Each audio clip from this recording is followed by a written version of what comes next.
On to bed. But I have two more to talk about. Charles Claymore Bartlett and Annie Kathrine Jensen.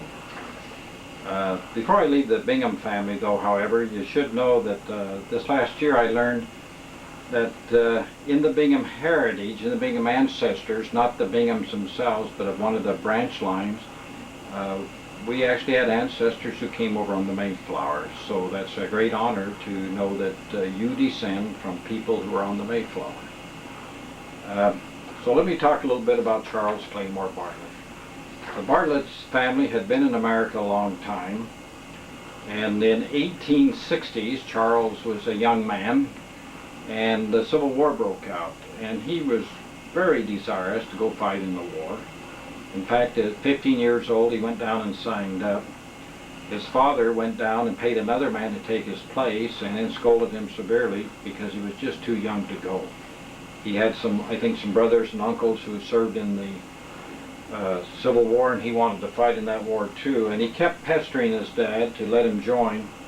And finally, towards the end of the war, his dad finally consented. Charles Claymore Bartlett packed up his horse and he rode to New York City. There he sold his outfit and he joined up in the Army.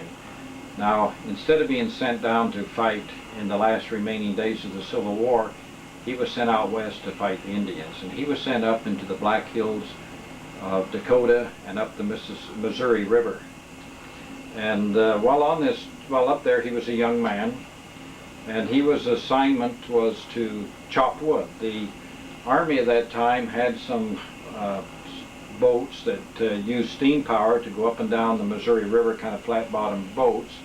And this crew of Army people were to send out, and their job was to chop wood and stack it on the shores of the river. That way, when the Army boat needed fuel, it would just pull over to the side of the river, load the fuel on board, and then continue on its journey. As soldiers, they ate mostly hardtack, which is just kind of dried up hard biscuits, and the meat was a rarity. And so one time they talked their captain into letting them go hunting. Charles Claymore, as well as some of his friends. The captain told them that they had to return on a such and such day, and if they weren't, they would be left behind. Now, I understand that Aunt Sarah is going to tell the story of him being captured by the Indians and so forth, so I'm not going to deal with that.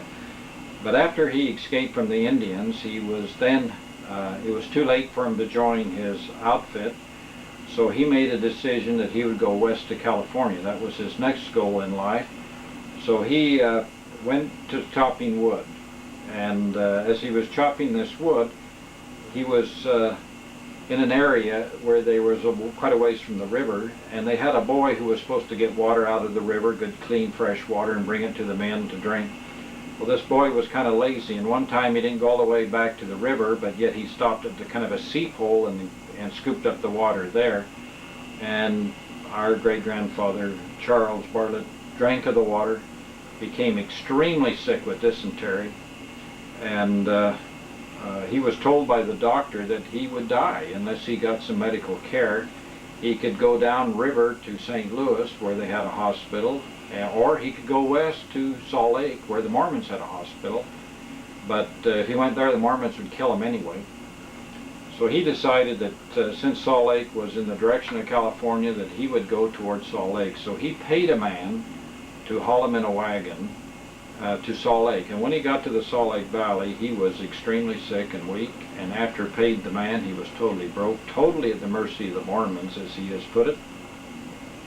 He was put in the hospital, and after he regained his health, then he went up into one of the canyons there east of Salt Lake to chop wood again, to pay off his medical bills and to outfit himself to go to California.